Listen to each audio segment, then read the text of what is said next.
رسول الله والذين معه أشداء على الكفار رحماء بينهم صدق الله العلي العظيم وبلغنا رسوله النبي الكريم ونحن على ذلك لمن الشاهدين والشاكرين والحمد لله رب العالمين.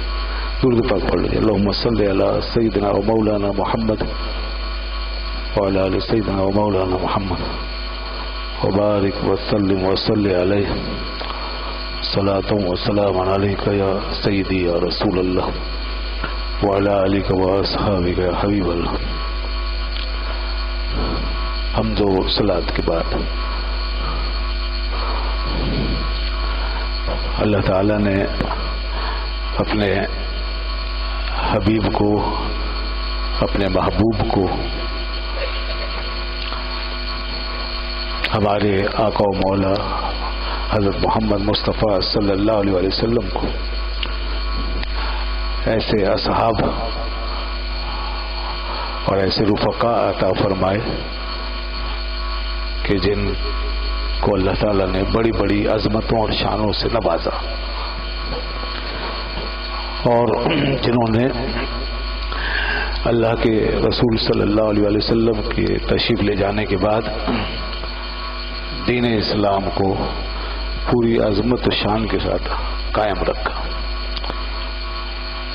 آپ کے دین کی اور آپ کے مشن کی پوری حفاظت فرمائی اور اسے بڑے محفوظ طریقے سے بغیر کسی خیانت کے ہمارے ہاتھوں تک پہنچا دیا. یہ حضور نبی کریم صلی اللہ علیہ وسلم کو اللہ نے غلبے کی ایک صورت سے نوازا. آپ کو اللہ نے جو غلبہ عطا فرمایا اور جو غلبے کی شان آپ کو دی ہے، اور آپ کے دین کو جو غلبے کی شان عطا فرمائی ہے، یہ دراصل اسی کا ایک مظاہرہ ہے. پہلے لوگوں کو ان کے دین میں یہ غلبے کی شان نہیں ملی تھی، اور وہ دین پہلے اسی لیے بدل جاتا اور مسخ ہو جاتا تھا، اور پھر کوئی نبی آتے تھے اور دین کو غالب کرتے تھے. مگر حضور ختمی مرتبت عقائد عالم صلی اللہ علیہ وسلم کو اللہ نے غلبے کی شان سے نوازا. اس لیے قرآن حکیم نے فرمایا لِيُظْهِرَهُ عَلَى الدِّينِ كُلِّهِ. ہم نے رسول صلی اللہ علیہ وسلم کو اس لیے بھیجا ہے آپ کو ختمی مرتبت بنا کے اور حق اور ہدایت کے ابدی پیغام کے ساتھ آپ کو بہراور کر کے اس لیے بھیجا کہ تاکہ یہ دین آپ کا سارے دینوں پہ غالب آ جائے. اور پھر فرمایا واللہ متم نورہ، یہ بھی فرمایا، اور اللہ تعالیٰ اس نور کو مکمل کرنے والا ہے اور اس کا یہ فیصلہ ہے. تو اسی غلبے کی شان کا تسلسل ہے کہ آپ کے بعد ایسے اصحاب آئے اور آپ کی تربیت کے نتیجے میں وہ لوگ تیار ہوئے.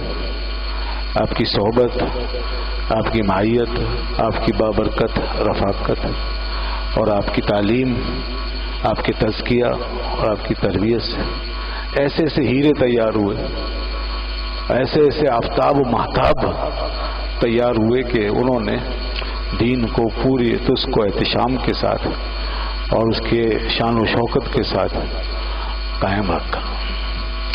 انہی میں ایک نام، بہت بڑا نام، ایک عظیم شان نام، بڑا بلند اور پوری دنیا پہ چھایا ہوا نام، آفاقیت کا حامل حضرت عمر فاروق اعظم رضی اللہ تعالیٰ عنہ کا ہے. حضرت عمر فاروق اعظم رضی اللہ عنہ رسول اللہ صلی اللہ علیہ وسلم کی رسالت کا شاہکار ہے. جن ہستیوں کو ہم شاہکار کے طور پہ پیش کر سکتے ان میں ایک حضرت عمر فاروق اعظم رضی اللہ عنہ. آپ شاہکار رسالت ہیں. آپ رسول اللہ صلی اللہ علیہ وسلم کا ایک عظیم معجزہ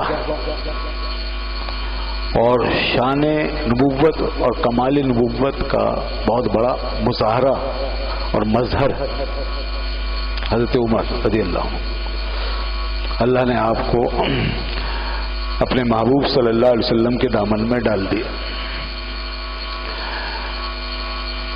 حضرت عمر فاروق اعظم رضی اللہ تعالیٰ عنہ تاریخ میں ایک ایسا نام ہے اور تاریخ میں آپ کا وہ حصہ ہے کہ انسانی تاریخ کے کمالات جب بھی مرتب کیے جائیں گے اور انسانی کارناموں کی جب بھی کوئی فہرست بنائی جائے گی اس میں سیدنا عمر فاروق اعظم رضی اللہ عنہ کا نام بھی لکھا جائے گا. انبیاء کرام علیہم الصلوۃ والسلام کے بعد انسانی تاریخ کے روشن ترین اور بلند ترین میناروں میں ایک مینار حضرت عمر فاروق اعظم، آپ کی شخصیت. آپ کو اللہ تعالیٰ نے بے شمار خوبیوں اور کمالات سے نوازا تھا، بے شمار خوبیاں، بے شمار کمالات. آپ قرآن مجید فرقان حمید کی کتنی آیتوں کی زندہ تفسیر، کتنی آیتوں کی زندہ تفسیر اور کتنی آیتوں کا شان نزول آپ کی وجہ سے پایا گیا، اور کتنی آیتیں وہ ہیں جو صرف آپ کی موافقت میں نازل ہو. لوگ تفسیر بنے ہیں قرآن کی، زیادہ سے زیادہ تفسیر بنے ہیں، شان نزول کا حصہ بنے ہیں، مگر ایسا دوسرا کون ہے کہ جس کے موافق اور جس کی موافقت میں قرآن اترا ہو؟ اللہ کے نبی کے بعد وہ کون ہے؟ وہ صرف حضرت عمر فاروق اعظم رضی اللہ. قرآن نازل ہو جاتا تھا اور یہ موافقت لفظی بھی ہے اور معنوی بھی، یعنی وہ لفظ بھی کبھی کبھی ایسے ادا کر لیتے اور وہ جملے ان کے منہ سے نکلتے تھے جو آیت بن جاتے تھے. انہی الفاظ کے ساتھ اللہ تعالیٰ آیت نازل فرما دیتا، پہلے ان کی زبان سے جاری ہوتے اور پھر وہی اللہ تعالیٰ نازل فرما دیتا. یہ حضرت عمر رضی اللہ عنہ کا مقام. بخاری میں تو آپ نے 3 باتوں کا ذکر فرمایا کہ 3 باتیں ہیں جس میں یہ موافقت کا سلسلہ ہوا، اور ادباً آپ نے یوں کہا کہ میں نے اپنے رب کی 3 باتوں میں موافقت کی ادباً.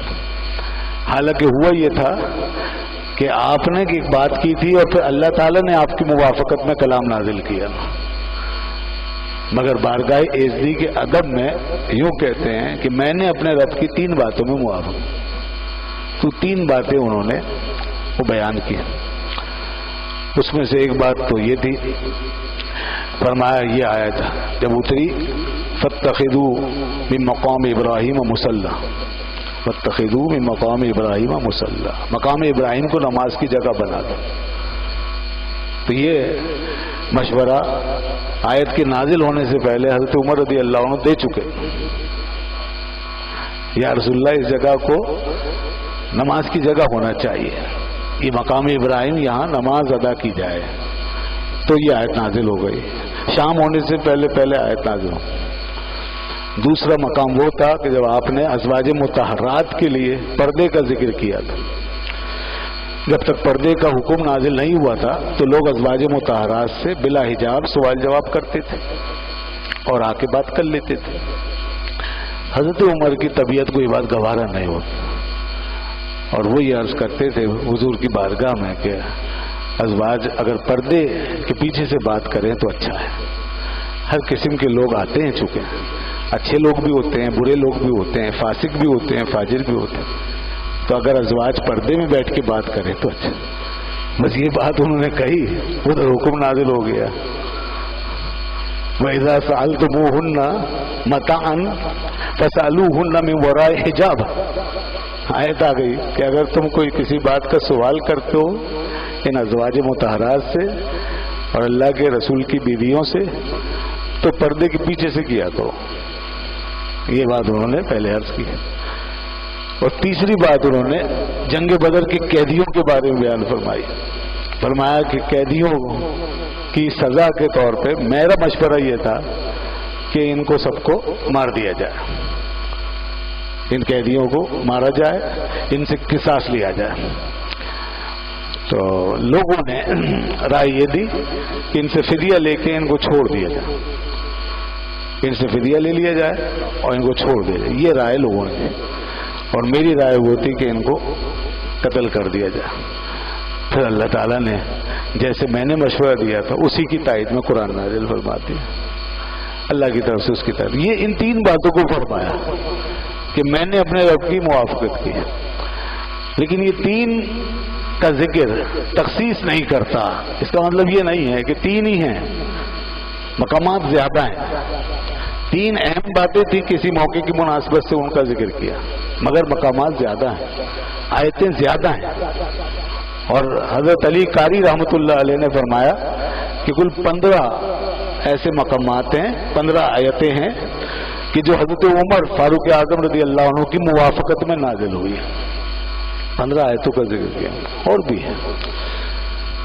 تو یہ آپ کا معاملہ، ایسے ایسے اصحاب رسول اللہ صلی اللہ علیہ وسلم کو ملے کہ زمین پہ، جو کہ زمین پہ ایک بات کہہ رہے ہیں اور عرش و فرش کا خالق و مالک ان کی موافقت میں کلام نازل کر۔ حضرت عمر رضی اللہ عنہ، جیسا کہ میں نے کہا نا، یہ غلبہ حق کی صورتوں میں سے ایک صورت ہے، وہ حق کا واضح پیغام تھے، حق کا پورا مظہر تھے، حق ان کی رگ و پے میں سرایت کیے ہوئے تھے۔ ان کے اندر ایک جوش تھا، جوش جو جوش حق میں بدل چکا تھا۔ ان میں ایک بڑی زبردست غیرت تھی، جو غیرت حق سے لبریز ہو چکی تھی، بڑے غیور تھے، وہ بڑے بہادر اور نڈر تھے۔ اور وہ بہادری اور وہ ان کا نڈر ہونا، یہ بھی حق کی راہ میں ایسا مستحکم ہو چکا تھا کہ پھر ہر باطل ان کے سامنے لرزہ بر اندام رہتا۔